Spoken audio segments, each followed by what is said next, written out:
noite a todos que agora estão conosco aqui através da virtualidade, né? Estamos aqui no Instagram, estamos aqui no Facebook. Espero que aproveitem essa palestra, que é a última palestra do ano. Voltaremos às nossas atividades normais no dia 13 de janeiro, mas hoje temos a grande alegria de receber essas mensagens através do Lucas, que trouxe essa palestra aqui, intitulada Fé, Irmã e Irmão. Okay? Então, um sucesso, Lucas. Muito obrigado também. Bom, primeiramente, bem-vindo a todas, bem-vindo a todos. Sejam muito bem-vindos aos que aqui estão presentes ou aos que nos acompanham pelos meios aí de telecomunicação. E hoje, como nós sabemos aqui, nós estaremos falando sobre a fé. A fé, gente, é uma coisa muito importante, especialmente nos dias de hoje, nesse momento de transição, que nós, do meio espírita, né, já temos esse conhecimento a respeito da transição planetária, porque nós sabemos, né, que os planetas também estão em progressão, né? Então a Terra já está passando por esse momento de transição e ele se faz muito importante a presença da fé, né? A fé, porque nós já ouvimos falar do Cristo, né? O Cristo se refere à fé, né? E é a fé que move montanhas, como a gente verá. Só que antes de iniciar, né, os nossos estudos aqui, porque não é mais do que um estudo para nós, porque falar de fé, a gente pode conversar, a gente pode dialogar, discutir ideias. Entretanto, a fé, como a gente vai ver, é um processo, né, de prática. Então, não é uma coisa que a gente recebe, é uma coisa que a gente cria através da prática. E só que uma coisa que eu acho bem interessante é a questão do conceito. O conceito de fé. Se a gente for lá no dicionário, o conceito fala fé, que vem do latim fides, né? É a adesão absoluta do espírito àquilo que se considera verdadeiro. Então a gente já tem uma ideia de que esse primeiro aqui é a fé cega. Não, estou brincando. Porque a gente vai entender que o dicionário nos revela como uma adesão absoluta, né? Ou seja, é uma coisa muito forte, é uma coisa assim, bem robusta. E a gente vê que isso está muito ligado à religião. Sentimento de quem acredita em determinadas ideias ou princípios religiosos.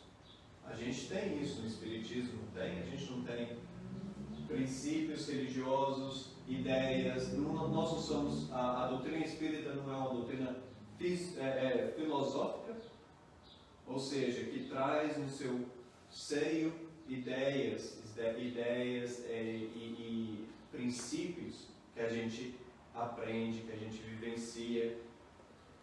Religião, culto, a fé islâmica, a fé cristã, a fé espírita, porque também é uma fé. E é interessante, né, que aqui a gente vê, é uma abordagem geral. Não é apenas uma seita, uma religião que tem fé, tanto que ele se refere à fé cristã, à islâmica, e 3 pontos, ali não estão os 3 pontos não, mas a gente adiciona os 3 pontos, porque tem vários cultos, várias fés. E aí, de novo, religião, uma das virtudes teologais, fé, e tem mais outras 2. Alguém sabe quais são as outras 2? Não tem problema não, a gente vai ver elas. 5. Estado ou atitude de quem acredita ou tem esperança em algo. Confiança, esperança, que é diferente de ceticismo, incredulidade. E aqui a gente já consegue perceber muitos conceitos que a gente vai entender mais para frente. Mas nessa página aqui a gente já vê várias ideias que vão fazer mais sentido quando a gente analisar elas mais especificamente. E aí tem a fidelidade, e aí essas 2 últimas aí já envolvem a questão da justiça, né? Que é a prova e o testemunho autêntico dado por oficial de justiça. É igual a gente fala, né? Que esse documento aí, você deu fé nesse documento? Ou seja, de tanta importância que a fé teve na religião, ela foi incorporada na justiça. Por quê? Porque a fé é do documento, é um documento oficial, é um documento importante, de valor. E a fé se trata justamente disso, desse princípio de valor, né? de muito valor. E aí a gente pode se perguntar, mas tem os tipos de fé? Né? Quais são os tipos de fé? E aí a gente tem lá no Evangelho segundo o Espiritismo uma pequena explicação sobre os tipos de fé. E aí lá no item 12 do capítulo 19 ele fala: a fé pode ser humana ou divina, conforme o homem aplica suas faculdades à satisfação das necessidades terrenas ou das suas aspirações celestiais e futuras. Ou seja, a fé, ela pode ser para a vida material, para a vida mundana, mas ela pode ser também para as coisas, para as aspirações celestiais. Ou seja, para aspirações que não são deste planeta, que não são deste mundo que a gente vive agora, mas que a gente pode buscá-las. Não é? Fé racional. Olha só onde que a gente está chegando agora. Né? Fé racional. Somente a fé que se baseia na verdade garante o futuro. Olha aí, a que se baseia na verdade. O Espiritismo traz a questão da fé racional. A gente sabe disso. Kardec nos alertou sobre a importância da fé racional. Mas vem cá, e as outras fés? Elas não trazem uma fé racional? Será que só o Espiritismo é capaz de trazer essa fé racional? Ou as outras religiões, os outros cultos, são capazes de trazer também?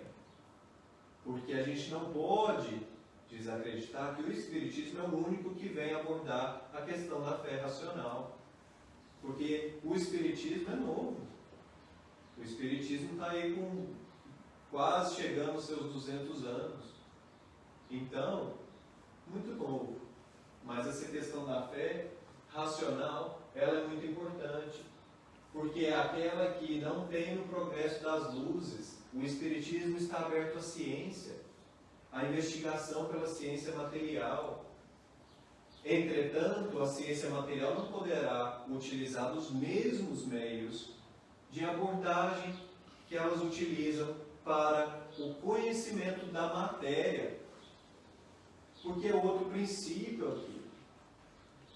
Não é? É outra ideia, é outro tipo de investigação que o Allan Kardec já deixou bem claro, que ele vivenciou muitas experiências, muitos estudos, observações, para chegar onde nós estamos hoje, falando sobre o Espiritismo, graças a esse iluminado homem. A fé cega, certo? E aí a gente tem a fé cega, que nada examina, acredita em tudo, e que pode levar ao fanatismo. Será que o Espiritismo traz essa fé cega? E aí cabe a gente observar aqui que todas as religiões são capazes de trazer isso. O que depende é de cada um, do seu aderente, em que ele vai trazer essa fé sendo humana ou divina, racional ou cega. Por quê? Porque a fé cega, aquela que acredita em tudo sem se questionar, sem questionar nada, sem nenhuma investigação, ao extremo ela gera o fanatismo. E o Espiritismo também tem os fanáticos. Não pensamos que todos os seguidores, né, conseguem fazer essa filtragem. Por quê? Porque nós estamos aprendendo. é um processo lento, é um processo de aprendizado.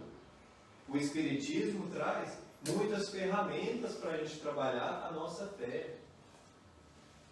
Entretanto, como a gente muito fala, a gente tem que questionar, a gente tem que ter certeza do que a gente está acreditando, do que a gente está estudando. A gente não pode apenas chegar para o Espiritismo e acreditar completamente na manifestação dos Espíritos. Porque a manifestação dos Espíritos, quem são os Espíritos? Essa é a primeira questão. Quem os são? São como qualquer um de nós, sem a vestimenta carnal. Então, entre nós temos os erros, nós temos os vícios, nós temos a intolerância, e do lado de lá é a mesma coisa. Por isso que cabe ao discípulo, ao aprendiz, essa investigação, esse aprendizado. Errar é normal. O que não é normal é permanecer no erro. Então, qualquer religião pode levar à fé cega quando a gente não consegue realmente incorporar os princípios de cada religião. Porque cada religião tem os seus princípios. Deveriam todas levar a Deus? Sim. Entretanto, os homens estão por trás delas. E nós somos passíveis de erro. E aí aqui, eu pus até ali em destaque algumas características da fé. Por quê? Porque nós não conseguimos limitar a fé. A fé é esse dom divino que Ele nos deu, que nos cabe cultivar, que nos cabe florescer. E isso toma tempo, toma prática. Então, a fé, ela tem que ser ativa. Eu não posso só acreditar e ficar parado. Posso? Oh Deus, me dê força, me ajuda a encontrar um trabalho. Mas eu nem olho aqui, eu nem pesquiso, né? Nem estou lá no trade, né, procurando um trabalho. Né? E é engraçado, né? Porque agora é uma fase meio complicada para todos, para muita gente. Muita gente perdeu o emprego. Então, a fé ela tem que ser ativa, ela tem que ser produtiva. A gente tem que correr atrás, não é que a gente fala lá no Brasil? Corre atrás. Então, a gente tem que correr atrás. Mas que com fé, a gente tem o amparo de que a gente necessita para alcançar aquilo que precisamos.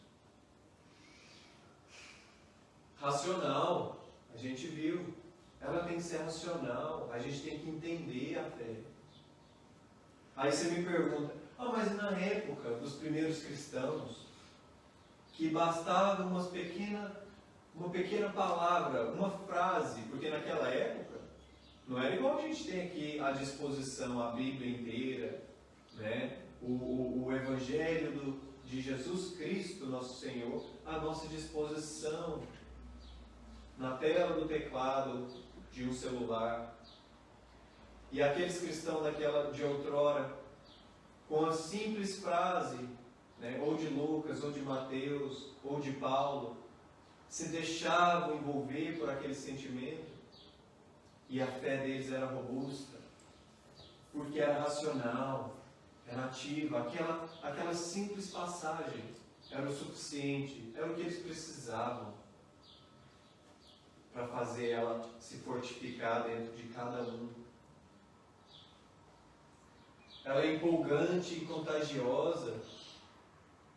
Não é que a gente vai chegar lá no meio da rua e começa a gritar, gente, vamos ter fé, porque fé é bom demais. Fé ajuda todo mundo, com fé a gente vai longe. É assim que vai fazer? É assim que ela é contagiosa? Assim, eu acho que o pessoal vai pensar que é contagioso, né? E eles vão querer afastar, né? Então, não é essa maneira. A fé contagiosa, ela é silenciosa, ela é ativa, né? Ela produz, é pelos frutos da fé que ela se torna empolgante, contagiosa. A certeza que a gente tem dentro de nós, né, de que a gente acredita nas boas-aventuranças, a gente acredita nas promessas do Cordeiro Divino. Calma, tá vendo? Ela é calma, a gente não vai chegar gritando para todo lado, não. Vamos ter fé. A gente pode prescrever fé, é assim, fala assim, não, você tem que ter fé. A partir de hoje, se você não tiver fé, não vai dar certo, não. Não é assim que funciona, né? Não é hesitante, ou aqui é uma pegada muito firme, não é hesitante. Por quê? Porque a gente não pensa duas vezes, ela está dentro da gente. A gente tem certeza, ela é racional, lembra? Então ela não é hesitante, porque a gente sabe que vai acontecer. E aí eu me lembro de Divaldo falando, né, quando ele está naqueles apertos da vida, ele só vira e fala, oh meu Deus, e isso já basta. Não é? E aí, às vezes não acontece do jeito que ele planejou. Às vezes não acontece do jeito que a gente planeja, não é verdade? Então, mas depois a gente entende que o jeito que aconteceu foi o melhor. Ou às vezes, quando a gente quer que aconteça do nosso jeito, a nossa fé é muito forte, acontece do jeito que a gente quer, a gente chega lá na frente e fala assim, poderia ter sido do outro jeito, né? Do jeito que Deus queria. Mas, né, vamos continuar, a gente aprende, é uma lição. São essas lições da fé, né, que a gente cultiva a cada dia, que a gente aprende a cada dia, que nos fortifica, que faz essa fé crescer vigorosa dentro de nós.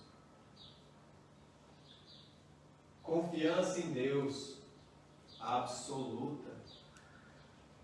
Gente, Deus, nosso Criador, nosso Pai, quanto que Ele é bom, é a bondade infinita. A gente não entende nem direito a bondade, né? Quanto mais a bondade infinita. Qual pai, né? Ensinamento de Jesus, qual pai dará ao filho uma cobra quando ele pede comida? Nenhum pai faz isso.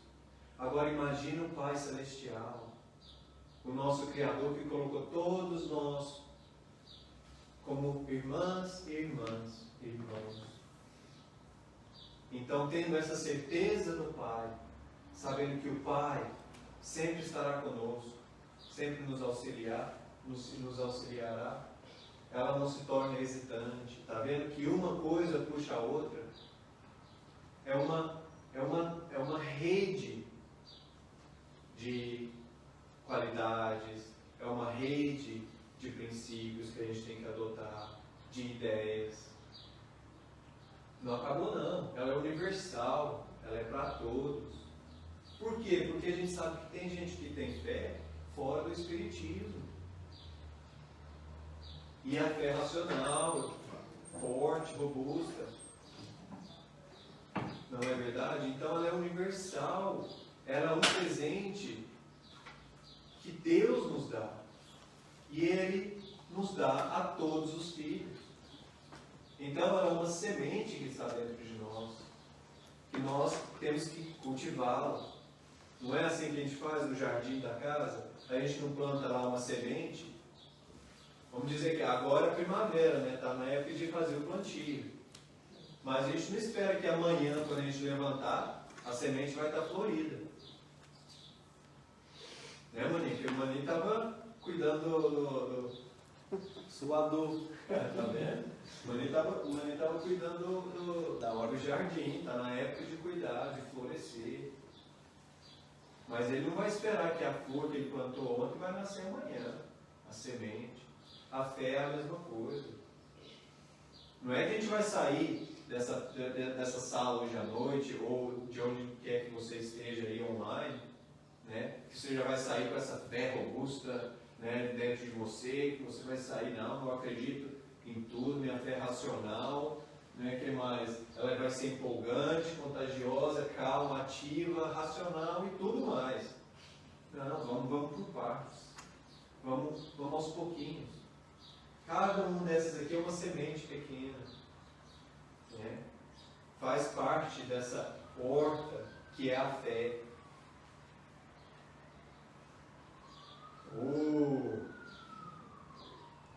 Olha lá, ó, o Espiritismo trazendo inabalável. E ela é inabalável por quê? Porque ela só é inabalável o que pode encarar de frente a razão em todas as épocas da humanidade. A gente conhece essa frase, né? Muito famosa, que está lá no capítulo 19, no item 7, do Evangelho segundo o Espiritismo.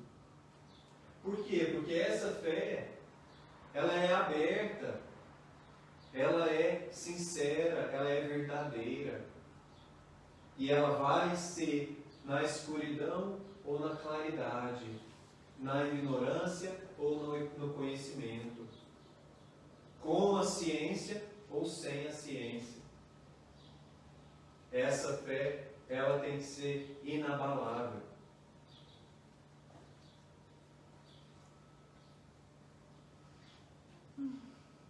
E aí me lembro uma passagem deste espírito, né, iluminado, que é o Emmanuel, que cabe lembrar um pouquinho, porque a gente sempre vê, né, o Emmanuel, espírito evoluído, mentor do Chico Xavier, outro espírito evoluído. Mas quantos de nós conhecem a história de Emmanuel? Emmanuel foi um daqueles que poucas palavras do Cristo à sua época o transformou. Se vocês lerem o livro há 2000 anos, ele era um senador de alta hierarquia no governo, no Império Romano. E naquela época ele teve o primeiro contato com Jesus. Só que ele ainda estava meio perdido. Em sua segunda reencarnação, como no livro 50 anos depois, a segunda sim que ele apresenta, ele se torna um escravo, gente. Um escravo, ele sai, ele vai literalmente nos dois extremos, ele sai da hierarquia, uma das hierarquias mais altas do poder, numa vida, e na outra ele vem como escravo. E aí, me lembro, né, na época que eles tinham que se esconder em cemitérios, em cavernas, para poder discutir sobre o gospel, sobre o Evangelho de Jesus Cristo. E ele o fez, trabalhava de dia e à noite ia lá para essas reuniões, para poder falar sobre os ensinamentos do Cristo. Essa é uma fé que a gente vê que é contagiosa, que ela é calma, que ela é produtiva, que ela é ativa.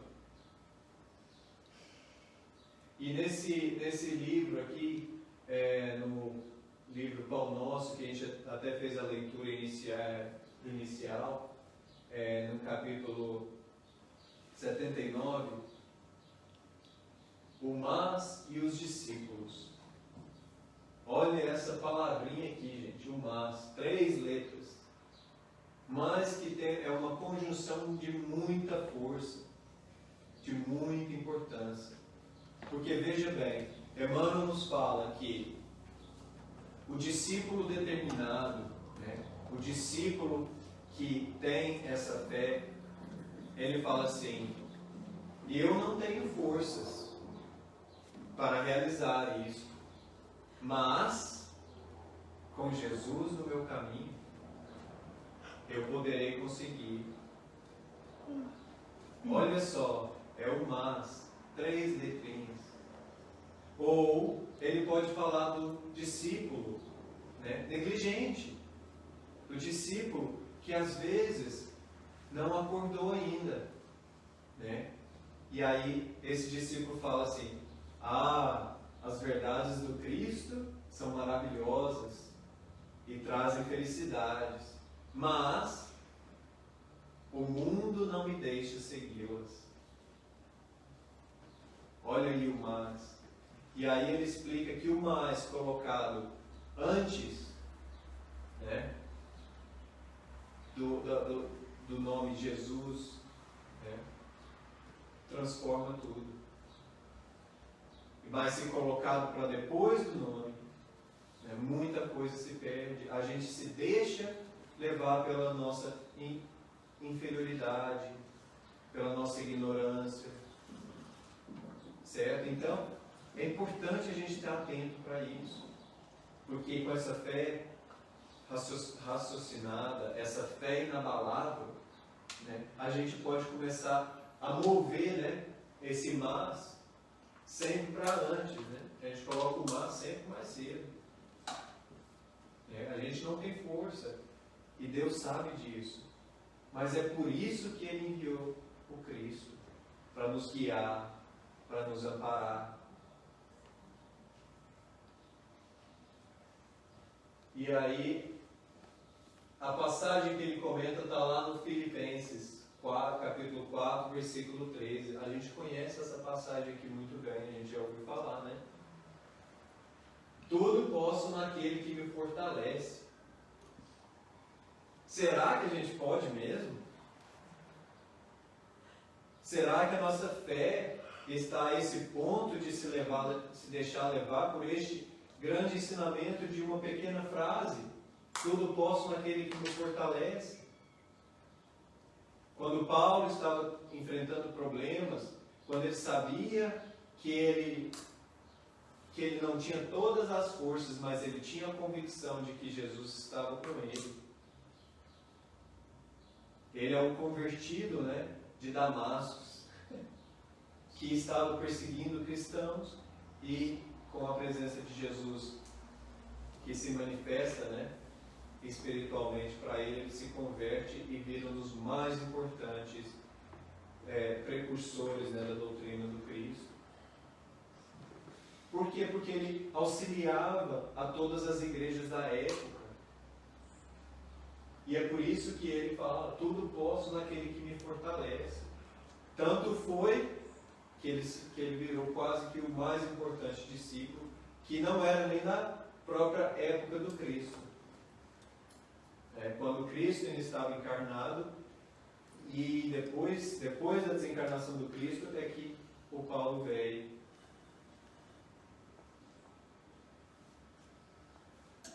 Mas falar, né, da fé, a gente não pode esquecer do Mestre Jesus Cristo. Quando ele já disse, né, a fé que move montanhas. Está lá em Mateus, capítulos 17, versículos 14 ao 20. Que a gente vai encontrar lá também no capítulo 19 do Evangelho segundo o Espiritismo. Olha lá, a fé que move montanhas. Olha a montanha se movendo ali com o poder da fé. Será que é isso mesmo que acontece? Será que quando Jesus nos ensinou, né? Se você tivesse a fé do tamanho de um grão de mostarda, quem sabe aqui o tamanho do grão de mostarda? Petitinho. Bem petitinho. E eu vou mostrar, olha lá, ó. Olha lá. Esse aqui é proporcional. Olha o tamanho do grão de mostarda, e esse do lado aqui, ó, é a árvore. Onde que a gente imaginar que de um grãozinho desse aqui, bem petitinho, a gente ia ter uma árvore bem grande dessa. Não é verdade? Por isso que esse ensinamento do Cristo é fabuloso. Se tiveres uma fé do tamanho de um grão de mostarda, diz aquela montanha para se mover e ela irá se mover. Eu me admiro muito com a capacidade do Cristo de transformar ensinamentos, né, que demora vidas para a gente entender, em simples frases, bem simples. Né? E essa é uma delas. Mas a gente se questiona. A ideia é essa, é de mover a montanha. Vamos pensar no Mount Ruapeiro. Nós vamos chegar lá como teste, quando a gente falar assim, não, agora minha fé está boa. Agora minha fé está do jeitinho que o Espiritismo aí ensina. Eu vou chegar lá em frente ao Ruapeiro e vou falar assim, vamos lá, né? Move. Você pode tentar. Eu não vou ficar lá esperando não, tá? Mas você pode tentar. A ideia aqui que a gente tem que analisar é qual é o sentido das montanhas que o Cristo se refere? Qual que é a necessidade da gente mover o apego do lugar? Qual que é a vantagem nisso? Precisamos disso? Mas aí temos a questão do sentido simbólico. As montanhas que Jesus se refere é aquelas montanhas que jazem dentro de nós.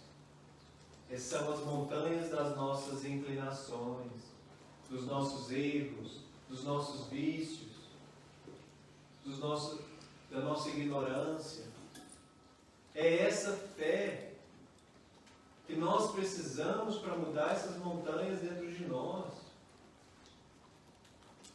Porque a gente fala em mudar o mundo está se transformando, mas e nós?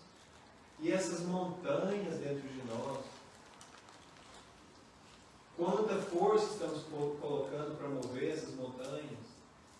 Será que a nossa fé já está do tamanhozinho do grãozinho de mostarda? Que é bem pequeno. E a gente só precisa de ser daquele tamanhozinho para a gente poder transformar-nos.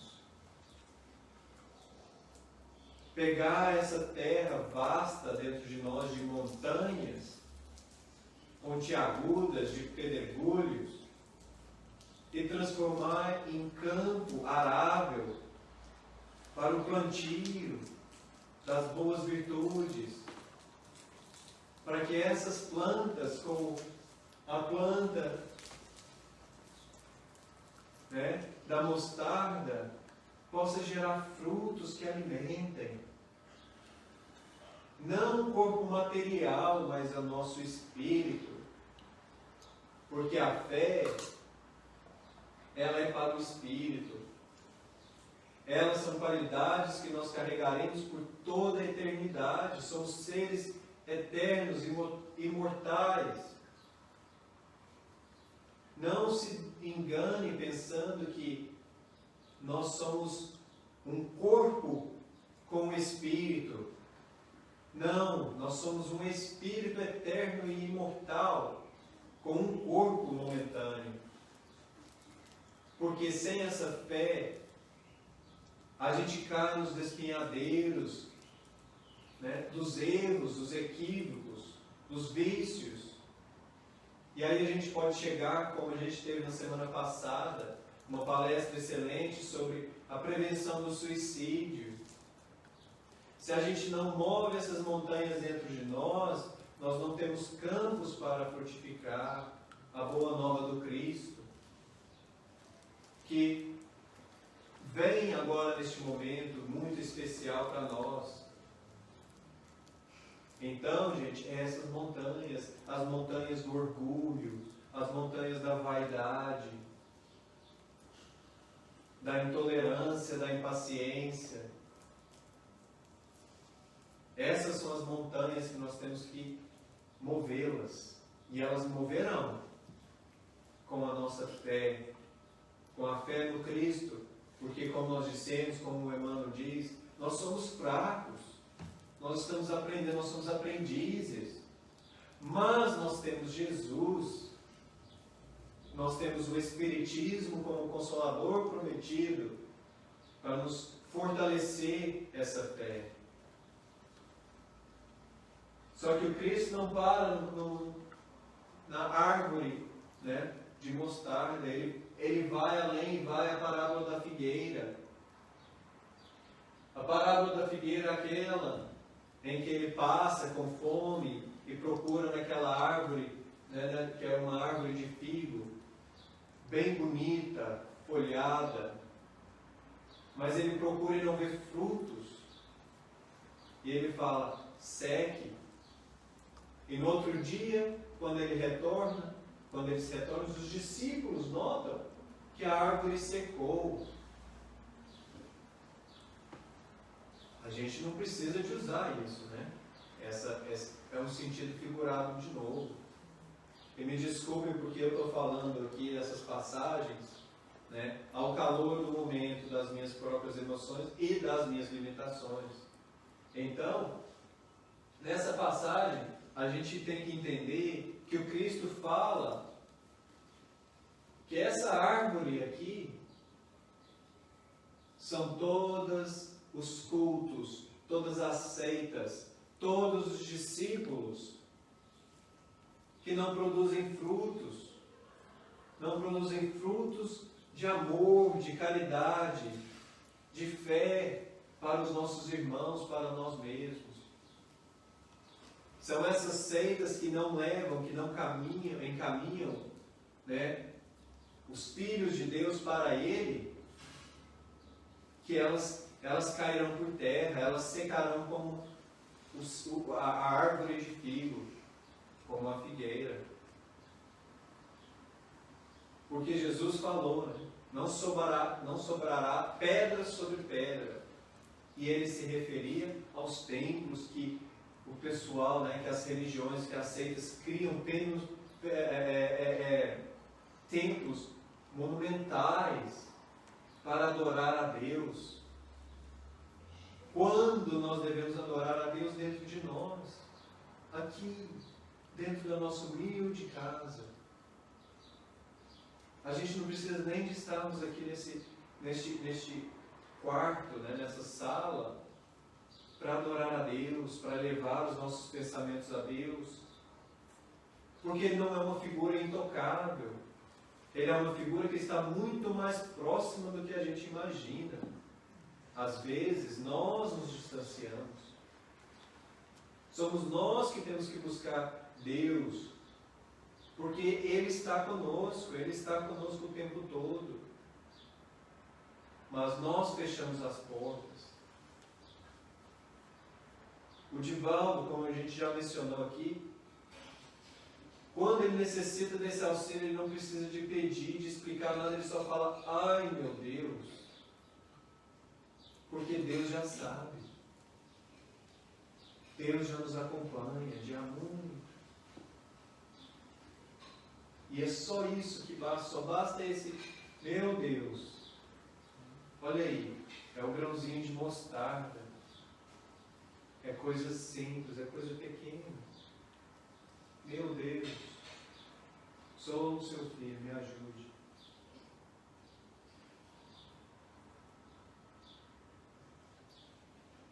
E aí nós temos a fé, mãe das virtudes que nos leva a Deus. E aqui está, né, quando a gente se referiu no começo, as três, né, da teologia, né, quais são as três virtudes da teologia? Fé, caridade e esperança. Olha que você for ver, a fé está ainda acima do amor, porque nós não conseguimos ter amor se nós não temos fé. Veja, como que a gente vai conseguir amar os nossos inimigos se a gente não os vê como filhos do mesmo Pai? Como que a gente vai mover essa montanha do ódio, do rancor, da mágoa, se nós não temos fé? Então a fé vem como a mãe das virtudes, porque sabendo, né, que nós somos filhos de Deus, é que nós poderemos desenvolver as outras virtudes e aplicá-las e vivenciá-las por toda a eternidade. Porque a eternidade é agora, é cada momento. A gente não precisa de esperar retornar para os planos espiritual. Porque aqui quanto lá faz parte, né, da vida eterna. Todos esses momentos.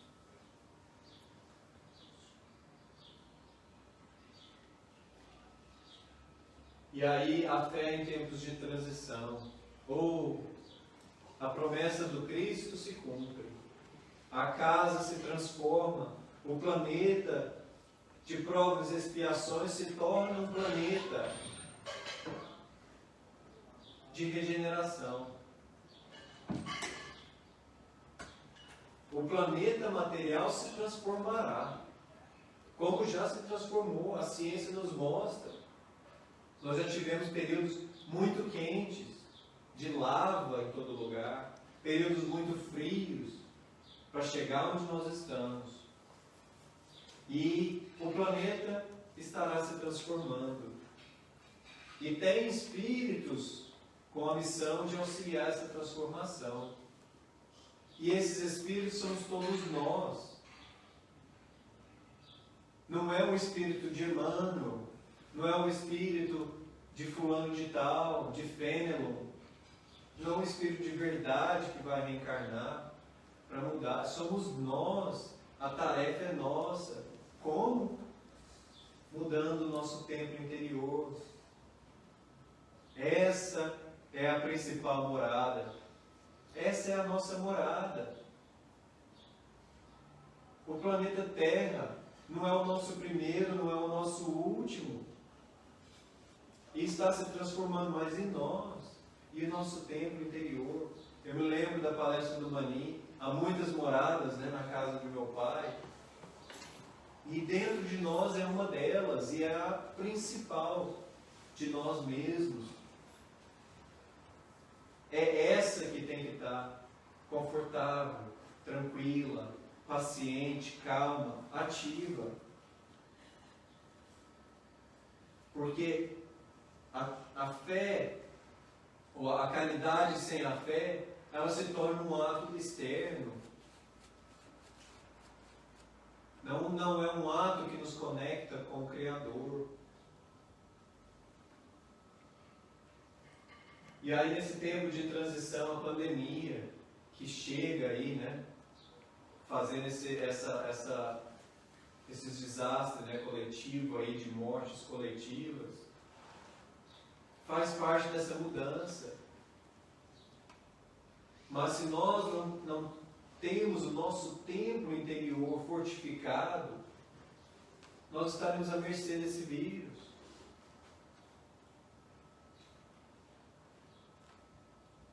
Por isso que é importante a gente ter o nosso mundo interior pacífico, calmo, tranquilo. Não é dizendo que a gente não vai errar, porque a gente erra. Terá momentos de raiva, terá momentos de angústia, mas a gente não pode se prender a eles. Tem que ser passageiro, deixa passar. É como se fosse uma onda que bate e volta, que não fica. A onda não fica. Quem já viu uma onda ficar?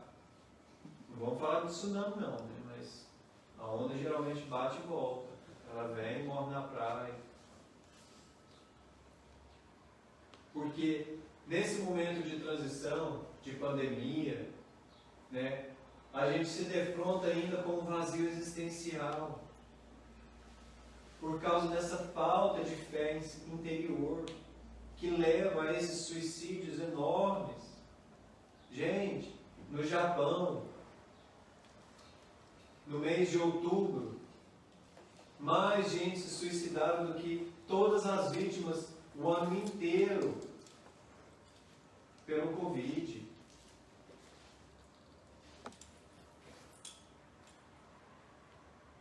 E a taxa de índice, né, a taxa de suicídio na Nova Zelândia é muito alta também.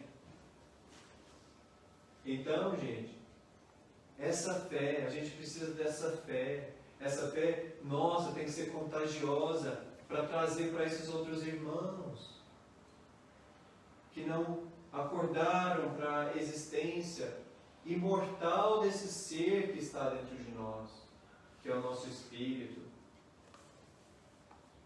Então, meus amigos e minhas amigas, o trabalho é árduo, mas tenhamos fé. E aí, por isso que a gente colocou fé, irmã e irmão. Vamos ter fé no Cristo. Vamos fazer a nossa parte mudando-nos.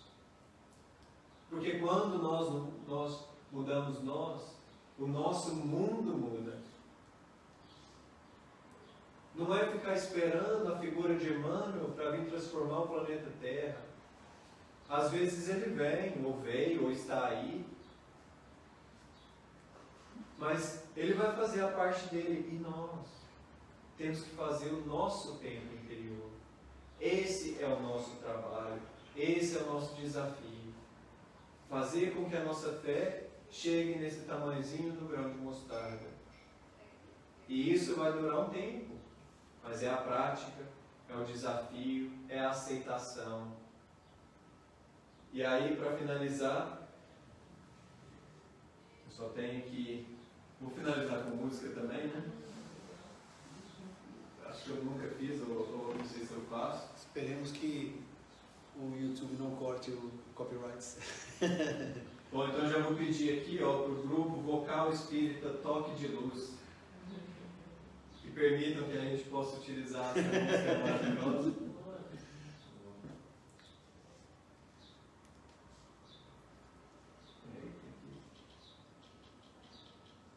Não vai, né? O volume do seu telefone está alto? Está no máximo. Ah, é porque Está usando HDMI. está usando HDMI. Não dá certo. Então vamos.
sobre algum dos tópicos que o Lucas trouxe para a gente. Temos alguns minutos.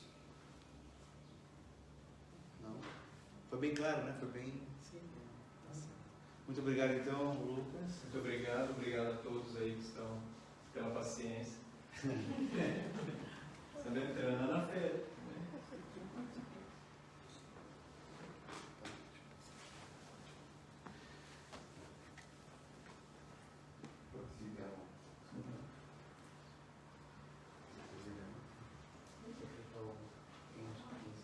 Então, um abraço àqueles que ficam conosco aqui na internet, no Facebook e no Instagram.